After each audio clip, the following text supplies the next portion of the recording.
வாழ்வில் மிக அற்புதமானது அன்புதான். அன்பு மிக அதிசயமானதும் கூட. வாழ்க்கை இங்கே இருக்க வந்திருப்பதே வாழ்வின் சாரமான அன்புக்காகவே என்பதால் அன்பு வாழ்வை விட பெரியது. அன்புதான் மூலாதாரம், அன்புதான் முடிவும்.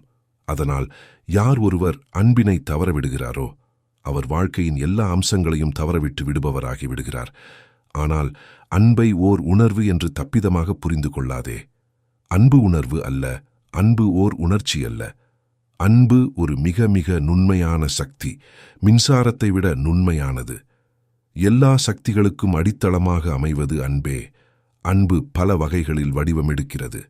முதலில் அன்பை புரிந்து கொள்ள முயற்சி செய். தாவோவின் பிரநீதியங்களை புரிந்து கொள்வது பிறகு மிகச் சுலபமாகிப் போகும்.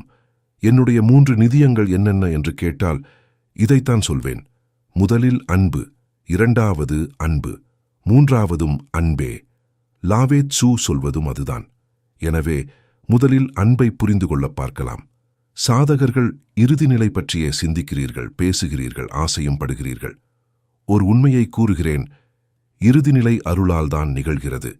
நீங்கள் எதுவுமே செய்ய முடியாது, காத்திருத்தல் மட்டுமே. உங்களால் செய்ய முடிந்ததெல்லாம் உங்கள் கோப்பையை காலியாக வைத்திருப்பது எப்படி என்பதை நோக்கி பயணப்படுவது மட்டுமே.